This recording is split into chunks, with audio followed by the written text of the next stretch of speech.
My name is Michael Colburn, and I'm a Nolimitspreneur. You're now locked onto another episode of the Nolimitspreneur podcast, the show that helps you dominate in life and in business to enhance your mindset, confidence, productivity, time management, habits, and goals. And now, your host, Maher Abiad. Hey, what is up, Success Nation? It's your boy, Maher Abiad here, back with you again for another incredible Nolimitspreneur podcast episode. Thank you for joining me for this episode. I'm really excited to have Michael Colburn on the show today. Michael has spent the last 30 years of his career working with organization leaders to implement learning and sustainable change to improve performance at the organization, team, and individual levels. I'm really excited to learn more about Michael's story, and he's done a number of teaching. Michael has taught. He's been a lecturer in the Department of Industrial and Systems Engineering. He's been an adjunct instructor at Colburn University and Capital University and Ohio Dominican College as well. So a lot to learn from Michael. So without further ado, let's jump into the Nolimitspreneur podcast episode right now. So thank you so much to my guest today, Michael Colburn, for coming on the Nolimitspreneur podcast. Michael, thank you so much for taking the time out of your day to come on the show. I'm really excited to learn more about your story and your experiences, so I appreciate you spending time with me today. Happy to be with you, Maher.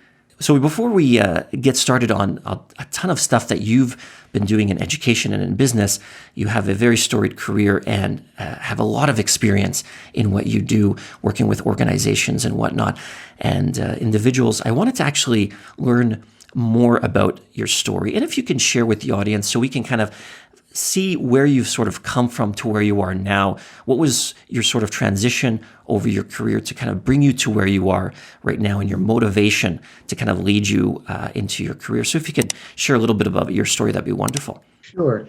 Actually, I've had, I would say, 3 careers. I don't mean 3 jobs. I've actually had 3 careers. I got my degree in industrial engineering from Ohio State University, and worked as an industrial engineer and industrial engineering manager for a number of companies over 10 years. You know, I really enjoyed it. I really found, I tell people that I accidentally made a first good career choice.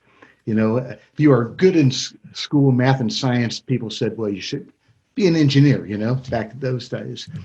And I really found out that I really liked it. I liked the idea of problem solving. But the other thing, I was in a factory environment, and I found I really enjoyed working with frontline people. I come from a working class family. I really enjoyed frontline people and their honesty. And also I found they had so much to give more than just running that piece of equipment. And so I did that for several years, got into engineering management, got to manage a team of engineers, did a lot of good things. And at a certain point in my life, I said, you know, this has been fun. This has been good. I'm kind of ready for something else, you know, and to make a change in my life. And I did a lot of studying on leadership and management and development, particularly being a manager. And so I went out on my own had my own firm. And I initially started mostly with management training. I kind of backed away from my engineering background. And I did that for a while. And then it was working out pretty well. And then I had this great urge to go back to school. And matter of fact, I taught my first college class. I was giving a talk at a conference, a construction conference, which was one of my niches. And this professor came up to me from Ohio State and he said, you know, Michael, I really like what you said. Would you like to teach one of our classes? It was in construction management. At that time, I only had a bachelor's degree. And I said, well, Dick, you know, I don't even have a master's degree. And he said, well, I'm getting funded by the industry, so I can hire anybody I want, you know. So I taught my first class with graduate students and undergraduate students who had, without a degree. Really enjoyed it. It was a lot of fun. Then I went back to school, got my master's in industrial and systems engineering and business. And I started teaching in the College of Engineering, industrial engineering at Ohio State. Went on to get my doctorate in adult education with organizational communications and business. And during that whole time, my consulting business transformed. I found myself finding my real niche. I was working mostly with closely held companies, entrepreneurs who are really trying to get to the next stage in their growth of their organization, mostly with $10 to $100 million of business. Then I started working mostly with CEOs, executive teams, and sometimes I'd come in and they needed me to put my industrial engineering hat on. They needed new processes, process improvement, and things like that. But I got into leadership development, strategy, and that whole area, and that's where I hit my stride. That's where I knew I was where I was supposed to be doing. I mean, I did well economically, but it was really fun helping a company grow. And I remember telling people when they asked me what my job was, and I said, one of my jobs is to help organizations overcome the problems of success. And what I meant by that was very often this entrepreneur grows the business very well, strong controlling orientation, highly flexible and moving forward, but didn't always know how to really make it go to the next stage where they became the limiting factor in their own organization. And that was really when I hit my stride. So that went on for quite a number of time. I've worked. I still do a little consulting now. And then I continued teaching because I really enjoyed the teaching I did at Ohio State. And I started teaching at various colleges just as an adjunct.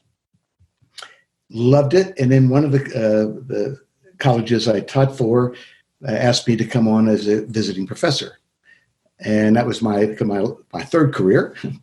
And I spent the last 10 years or so teaching in College of Business at Ashland University. I have to tell you, it was the most rewarding thing I've ever done in my life. But I couldn't have done it without my first two careers, And so I taught for 10 years. I wrote my book on self-management and accountability. And I've semi-retired. My kids laugh when I say I'm semi-retired because I'm still doing some work.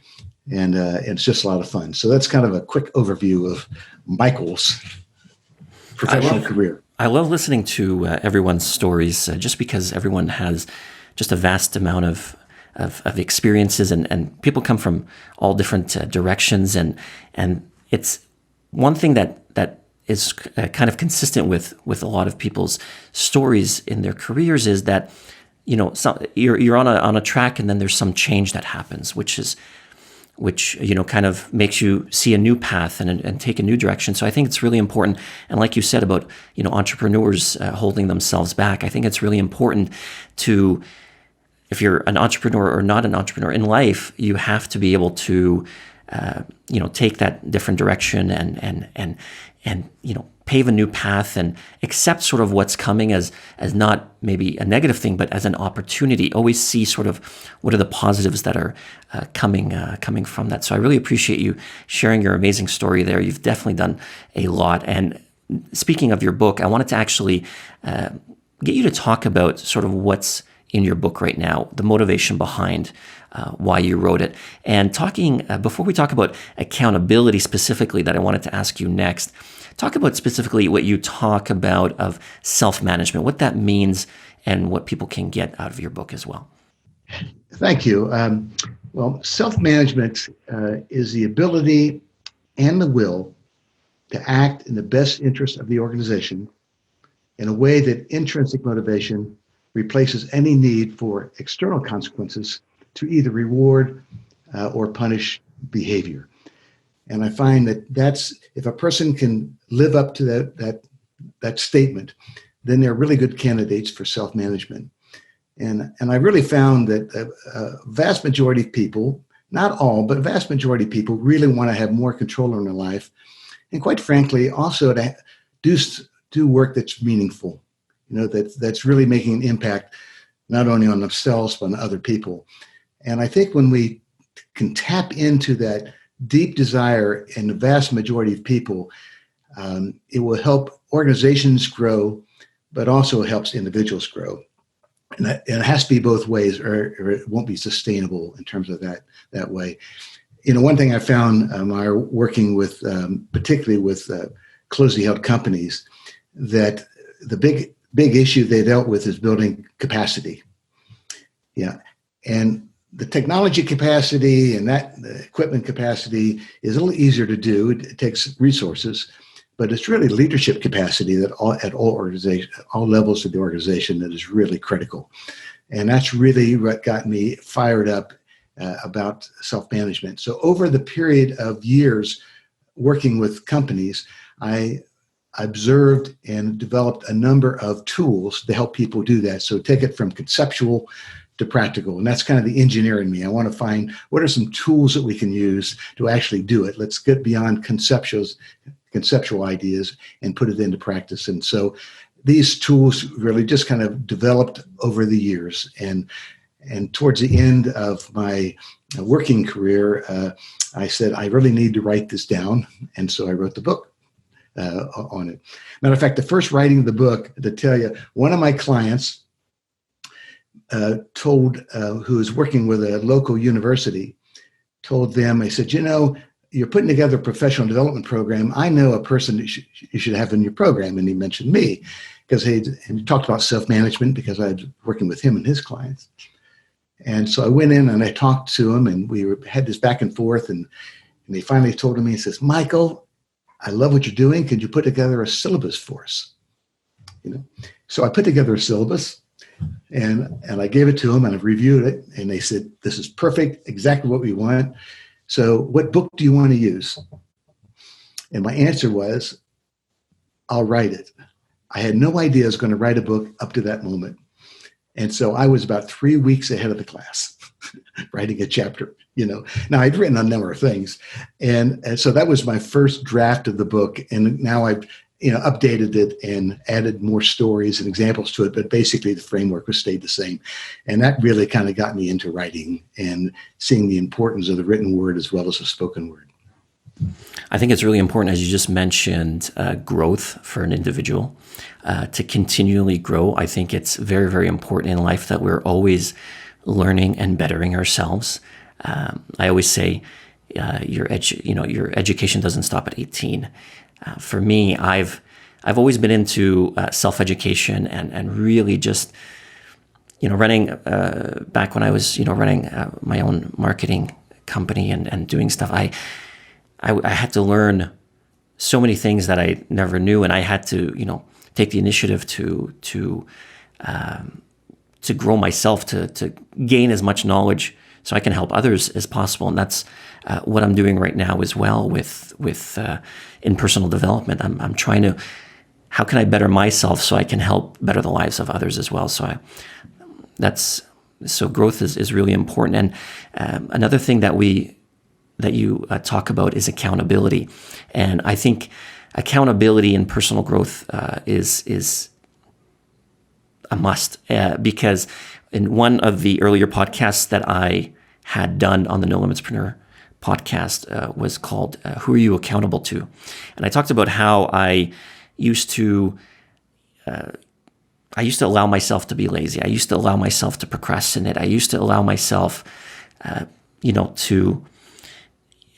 feel that I wasn't accountable to anybody. So I wasn't seeing the amount of success that I thought I should be seeing, because I allowed myself to say, oh, it's okay not to do something today. It's okay to procrastinate and whatnot.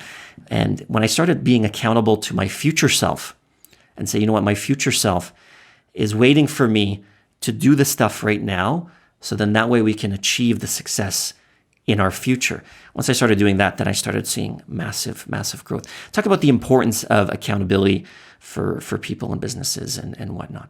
Well, I think it's important. And I think in many ways, it's even really important, particularly for the top leaders, because I think accountability is really strengthened by a culture of accountability that they see in their top leaders. One of the aspects of accountability is making clear commitments. So a clear commitment, if I say, I'll get that to you sometime next week, that's not a clear commitment. Or if I'm unclear about the details of what I'm going to give to you. So I was with a group of people yesterday. I was doing a workshop, and I made a commitment to them to send some things out. And I heard myself stopping short of being clear, and I corrected myself. I will have that to you by Monday morning, and I have 9:00. So making clear commitments is absolutely essential. Then owning the results of your commitments, follow through, and then owning the consequences. So it means no blame, no excuses. Even if the excuses were legitimate, the performance still isn't there. And so I really try to live this myself and teach people on how to accept responsibilities for their own behavior, making commitments that are realistic, and then following through on them. And I think when this is done in a team environment, that not only does it help your performance, it really affects everybody else's performance when you start doing that. And so personal accountability is the price we pay for self-management. So self-management isn't just doing whatever I want to do. It is really meeting commitments to those people in your organization, to your customers, to your internal and external customers, to provide value for them. And when you can do that, then you have to exercise personal accountability to follow through on your commitments.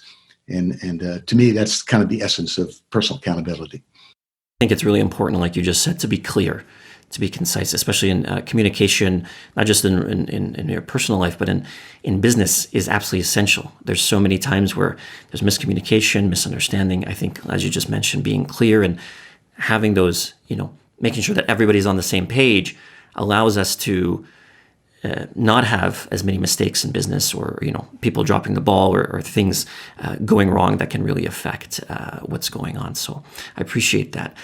One thing I want to jump back to is your education. You've definitely had a lot of post-secondary education, which is absolutely fantastic.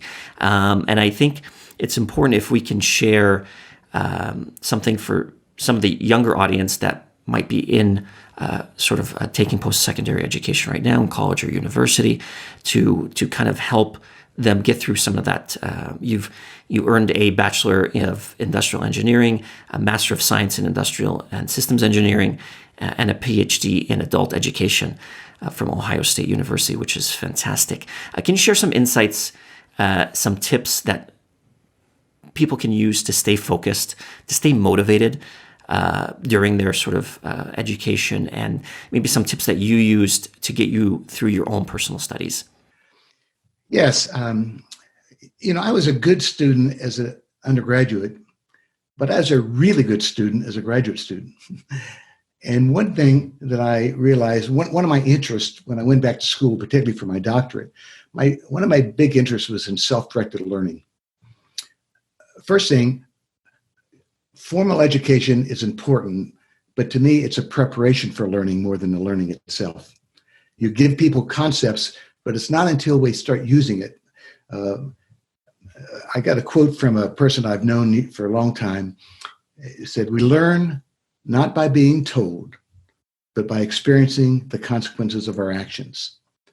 So what I have learned is that when I'm teaching students, I try to give them authentic ways to demonstrate their competence.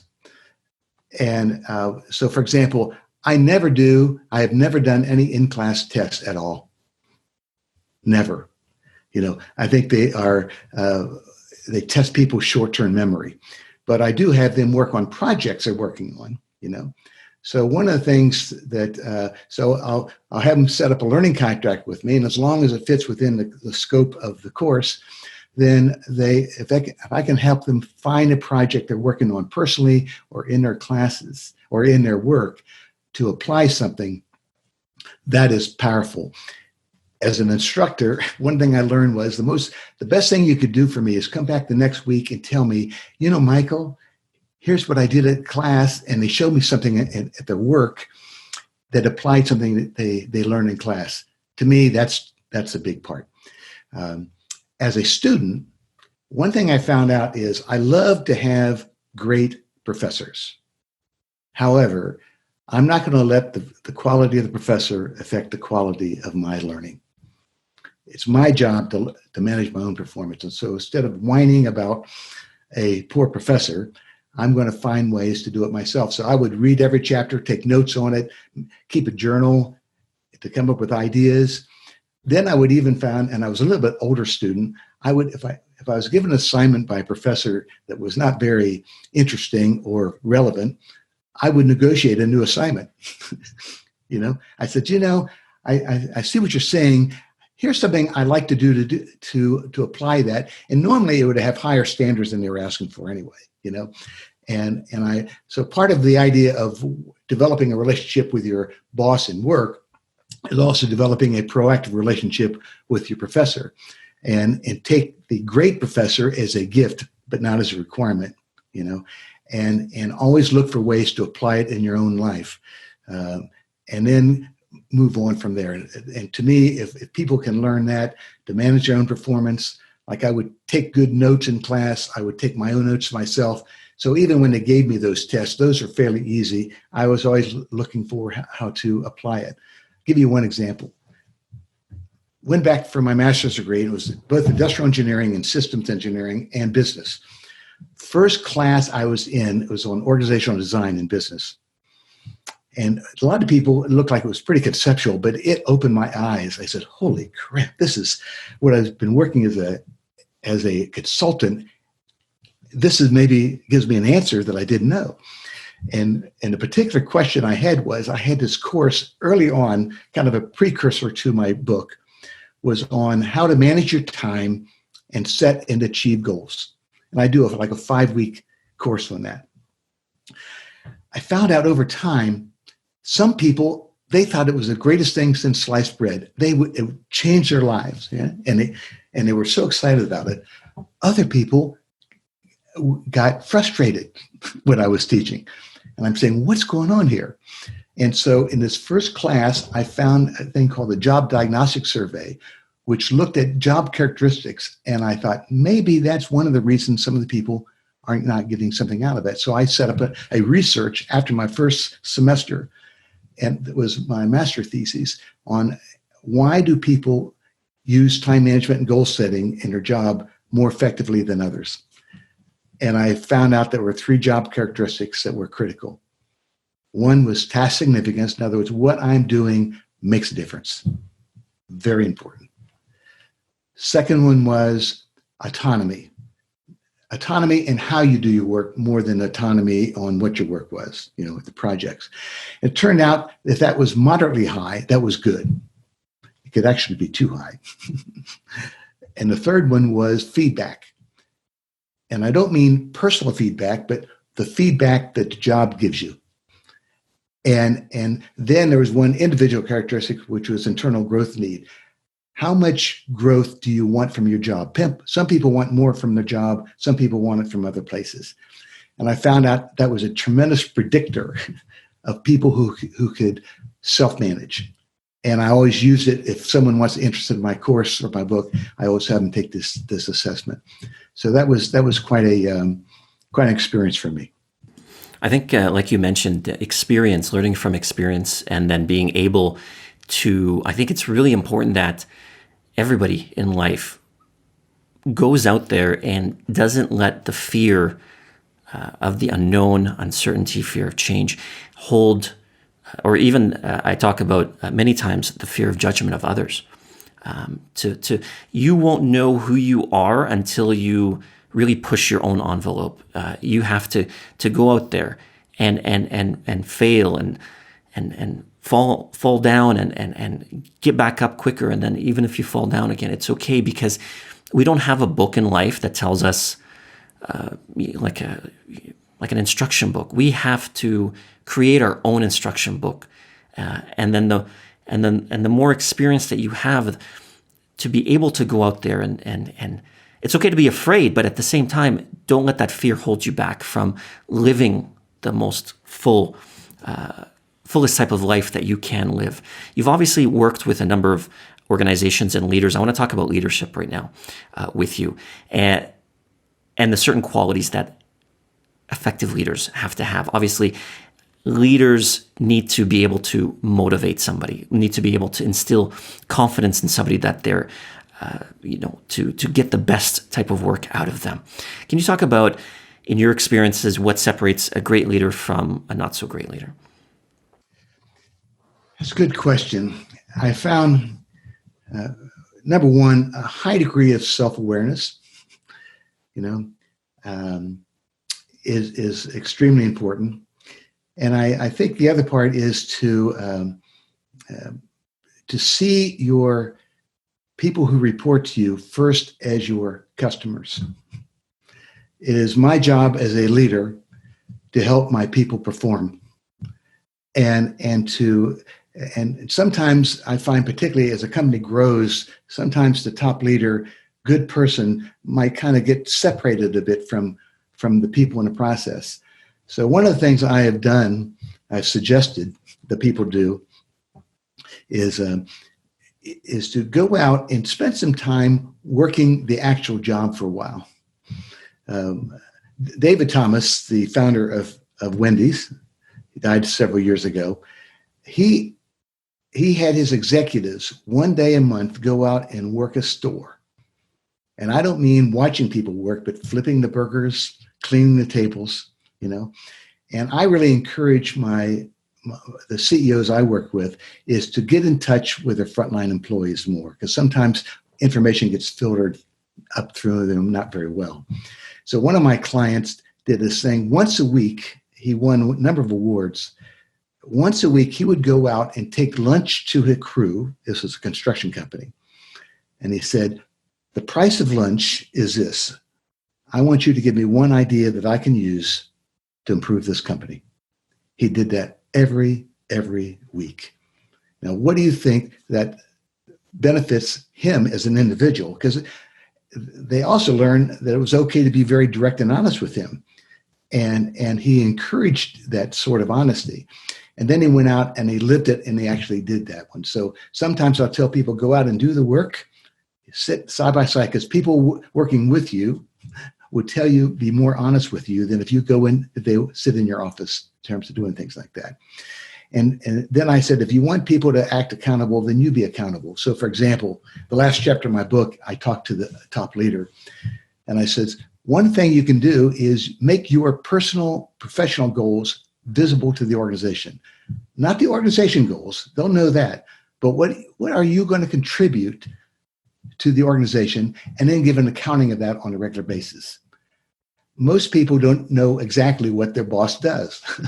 So if you're my boss and you're telling me, Michael, here's what I'm going to be doing to help this company grow, and get real specific on your commitments to that, and you're going to review that with me and the team on a regular basis. To me, that is one of the best leadership activities that anyone can do, better than all those posters on a wall and all that sort of thing. Just live it. Be the person you want them to be. Living in somebody else's shoes, that's absolutely incredible. These are amazing tips, and I think it's really important, like you just said, for management to really know what the front line is doing. Like you said at Wendy's, just even flipping burgers, cleaning the tables, just understanding sort of what sort of micro issues that people might encounter that are preventing them from, doing the best job that they can. And once you see that different perspective, then you're like, oh, you know what? Well, this direction of the organization might not be working because we have a roadblock here or a hindrance here that we need to fix before we can take a macro step forward. So exactly. There's one question that one of my clients shared with me that I thought was wonderful. He would go out into the shop and talk to people. And he had this one question. He told me, I finally figured out what my job is, Michael. He was a general manager. And I said, well, what was that? What's that? My job is to remove people's obstacles from people's performance. So what he would do is he would go to a frontline person or anybody in the organization, and he'd say, so what's one obstacle to your performance, and what can I do to remove it? And he would just do that. And he told me, he says, they were giving me stuff that I could do. They weren't completely out of sight things. And he said he learned so much from them about the systems, and that would help him even develop strategies about things that weren't working, whether it's a suppliers or whatever it might be. So that's a good question that you should have on a card every time you talk to somebody. What can I do to help you, overcome an obstacle? And I find when people know you're being honest with your question, they respect it, And even if you can't even always do something about it, they respect the fact that you ask it and you try to do something. But normally you can.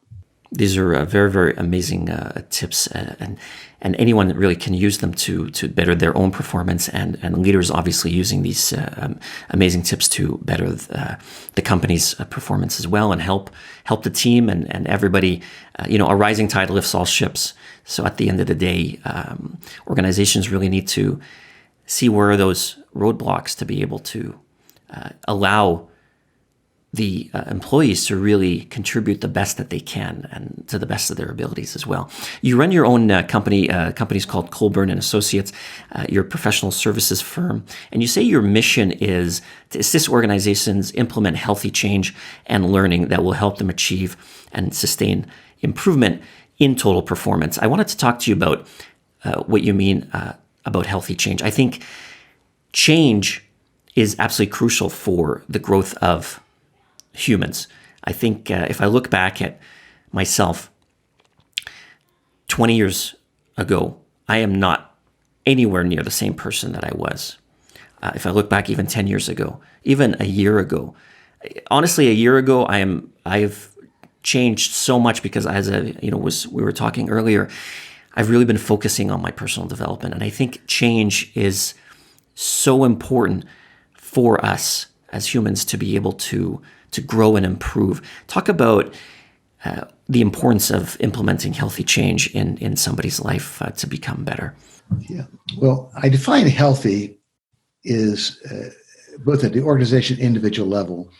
Healthy is when it benefits not only the individual making the change, but also helps others in the organization.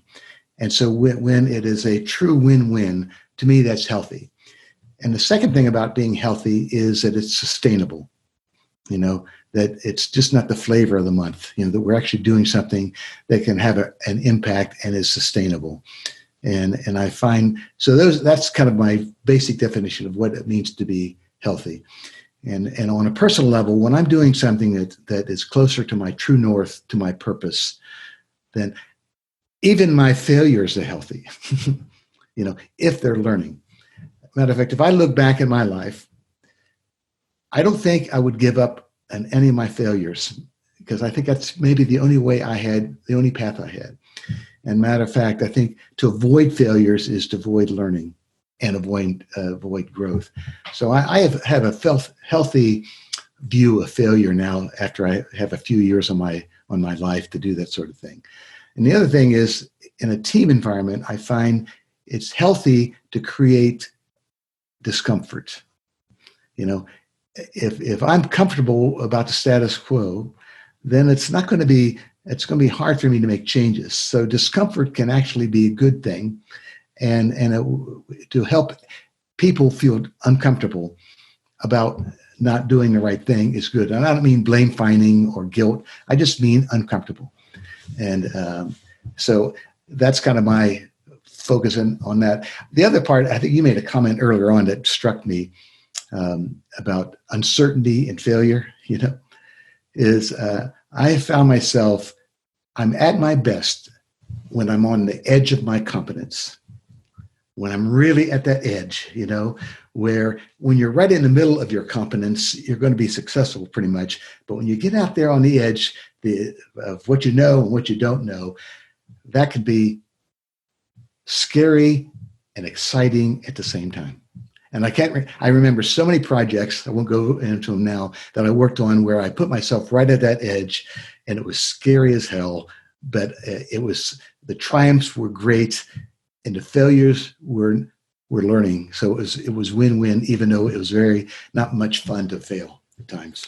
Failure is I say it all the time. I've failed more times than I can imagine, but that has defined me of who I am, especially in the last 10 years, doing, trying to do different business models, trying this, that, and the other thing, even working different jobs and whatnot. I've been defined by my failures, and it's really important for everyone to know that failure is a good thing when it helps you grow, learn more about your comfort zone, where the envelope is, and it's a stepping stone. Each, it's like a stack, like a hamburger. You're just stacking up and improving, and those failures are part of it. You're going to probably fail more times than you win, but without those failures, you won't be able to see the greatest amount of those wins. Right. There's a quote by Somerset Maugham that I think was great. He said, the only person who's always at their best, he said, only a mediocre person is always at their best. So if you're not failing, you're not trying very hard. Yeah, exactly. So, Michael, thank you so much for sharing so much value today. Let's end it off with, if you can just share with everybody how they can learn more about you, how they can get in touch with you if they want to connect and learn more about you personally and your organization. Well, thank you. Well, I wrote a book, and it's on Amazon, and the title of the book is Own Your Job, 5 Tools for Self-Management in the Workplace. So you put that on Amazon, check it out. You'll find the information on that. The other thing is I do have a website, www.michaelcolburnphd.com. And there you'll learn about the book, but also I have a number of blogs on there and a lot of information there. That would be great too. And and my email number, if you like, is dr.mjcolburn@gmail.com. Feel free to, any follow-up questions anyone has, I'd be happy to respond to them on any of those. Michael Colburn, thank you so much for joining me on the Nolimitspreneur podcast. I really appreciate you taking the time again to join us and share so much amazing value. And thank you so much again. And I wish you all the best. Thank you very much. I appreciate it. A lot of fun. So thank you once again to my guest, Michael Colburn, for coming on the Nolimitspreneur podcast. I really hope you got a ton of value out of today's episode. If you did, make sure to subscribe to the podcast so you don't miss out on future episodes and future amazing guests that are going to be coming on to be talking about entrepreneurship, business, and personal development that can really help you take your life to another level. And also, if you are on iTunes, make sure to leave a review so then that way others can also get the benefit that you got out of today's podcast episode as well. And make sure to share it with a friend or family member that you think can also get that benefit so we can really spread the message to help as many people as we can. Once again, my name is Maher Abiad. You've been locked on to another amazing episode of the Nolimitspreneur podcast. Thank you so much for tuning in. I'll catch you in the next episode. You've been listening to another quality episode of the Nolimitspreneur podcast with your host, Maher Abiad. Want to continue to master your mindset? Download the 7 self-limiting beliefs that are stealing your success away guide for free right now at nolimitsmindset.com.